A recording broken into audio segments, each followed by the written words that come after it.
So I addressed in my recent behind the scenes video the issues I have with copyright. And I mentioned in that video that even though we managed to clear all of the copyright issues that we had prior to publishing the video, the ones that were caught by the automated Content ID system, what inevitably happens is once my video has been published, I will receive a manual copyright claim. So that's when somebody has actually gone on my video and filed a claim saying that I have used a copyrighted piece of music. And this happens on almost, well, I say almost, it happens on every single one of my videos, usually within the first few hours, because these companies literally subscribe to my channel just so that when I upload a video, they can be straight there, put their claim in, and the earlier they put their claim in, the more money they're going to earn, because the moment the claim goes in is when they can start earning ad revenue from me. And historically, I kind of just let this happen because I didn't know how to avoid it. But recently, I've learnt more about how to appeal and dispute these claims, largely thanks to a video call I had with a fellow YouTuber called Charles Cornell, who you should definitely check out if you haven't already. He did me a massive solid by helping me with this, and his videos are excellent, so do go and watch them anyway.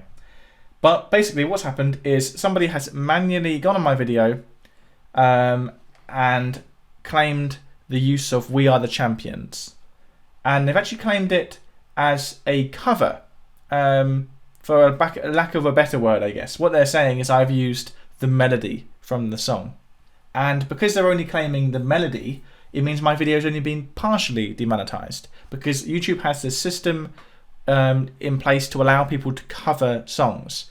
And what happens is I think it's about 1/3 of the revenue goes to the YouTuber and the other 2/3 goes to the copyright holder. So in this current situation with this copyright claim in place, I am set to earn approximately 1/3 of the ad revenue that I would normally earn from a video. And as I said, for years, I kind of just accepted that. But you can dispute it.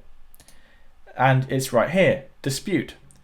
Now, the reason I didn't use to press this button is they make it a very scary process. You'll see now we have to go through all of these disclaimers and tick boxes. And they all kind of have very scary messages. So here they're saying some obvious things. Saying if you're claiming that you can use the song because you own a copy of it, then that's not a valid reason. Yep, that's true. If you're not making any money from the video, that isn't an excuse to use copyrighted material. And also if you gave credit, that's also not an excuse. That's fine, that's not the reasoning I'm using. The reasoning I'm using is that it's fair use. So fair use is when, whether it's for educational purposes or perhaps journalism or something similar to that, reviews, you can use short segments of a copyrighted work as long as you're commenting on it. You're giving some sort of original input. And that's 100% what I'm doing, right? This is an educational video. I'm analysing the music, and that's why I'm playing clips on it. I'm directly commenting on the music. It's a obvious example of fair use. And yet, every single time the record labels, they will claim these videos, even though they know it's fair use. But they just want to get as much money as they can, and the system is set up to give them all the power and control. They don't risk anything by filing these claims. However, I do risk stuff by appealing them. Now, let me get into that. So this first thing I'm doing here, this isn't technically an appeal, this is a dispute. So I'm disputing their claim, I'm saying it's fair use. Then there's a whole thing here about what is fair use, what isn't fair use. I've read that before. I know that my stuff is fair use. Now you have to give your defense. So I'm saying it's an educational video. And this happens so often, I've actually got a defense copy and pasted from a Word document. This video is educational content. The use of copyrighted material in this video is purely to illustrate and demonstrate my arguments and points during the lesson. All clips are kept to a minimum duration and are all used in a purely educational manner. And I think I'll add one other line saying the small clips used of the copyrighted work in no way act as an alternative or substitute for the original work. So all I'm saying there is nobody is watching my video instead of listening to the original Queen records, which means that Queen aren't missing out on any revenue because of my use of their songs. I'm not taking from their potential audience. If anything, I'm promoting it. So got our defense in there. Then we want my video does not infringe anyone's copyright. So these are claims I'm being forced to make, which are true. And this is why I didn't do it, because look how scary some of these are. I understand that filing fraudulent disputes may result in termination of my YouTube account. You know, that's why I don't tick this stuff usually. This is why it took me years to get around to this. And this is actually lying. This is actually BS, because filing a dispute has zero risk. It's the appeal process that comes after this where you actually risk something. So if you get a dispute, you can always, if you get a copyright claim, you can always dispute it and you won't face any negative consequences, even if they reject your dispute. So there's no risk in doing this stage of it. And there we are, submitting it. The risk comes in if they reject this dispute, because what happens then is I'm left with one option, which is to appeal that decision.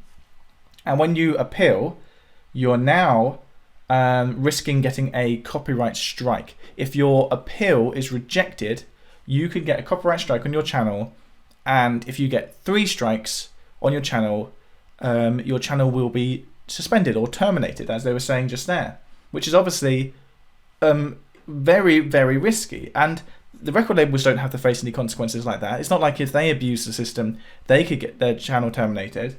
It's completely unbalanced. And so, and as you can see here, the claimant, the copyright holder, has 30 days to review this dispute. So in that 30 days, if after 30 days they don't respond, the claim gets unlocked automatically.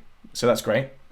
Also, they can choose during that 30 days to manually unlock it if they decide that my dispute is valid.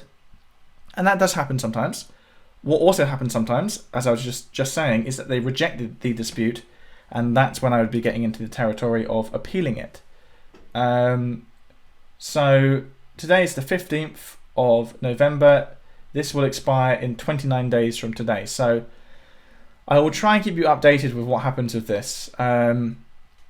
Obviously, if they don't do anything on the 15th of December, it will get unlocked and all will be well. But knowing these guys, they will probably reject my dispute, and then I'll be left trying to decide whether to appeal it. But we will get there when we get there.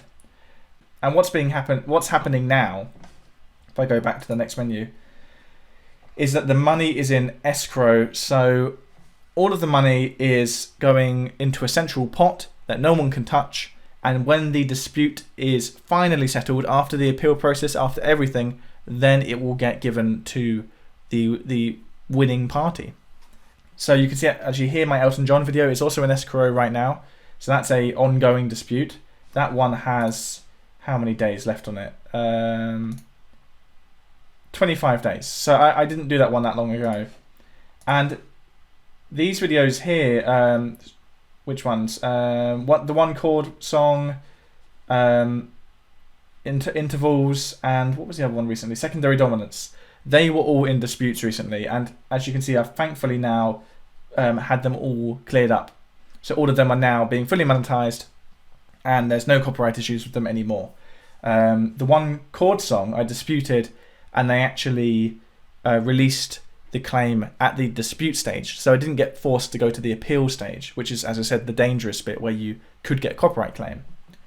The Secondary Dominant and the Intervals video, they both they rejected the disputes, and then I had to appeal them both, which meant I had 2 outstanding appeals in the work at the same time, which means if they had come back and said, no, your appeal is false, you've been given a copyright strike, I would have got 2 copyright strikes, and I would be only 1 strike away from my channel being terminated.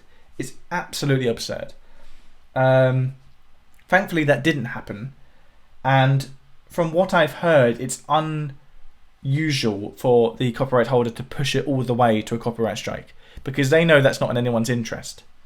And technically, I can still appeal if I get a copyright strike, but that appeal comes in the form of hiring a lawyer and going to court, which is obviously a whole other game. So yeah, it's a real battle. It really shouldn't be like this.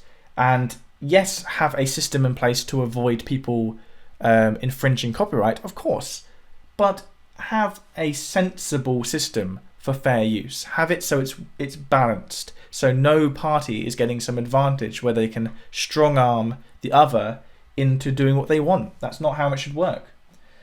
But anyway, alas, I'm going to have a sit down. But hopefully this will sort itself out. And as I said, I will keep you updated with how this progresses.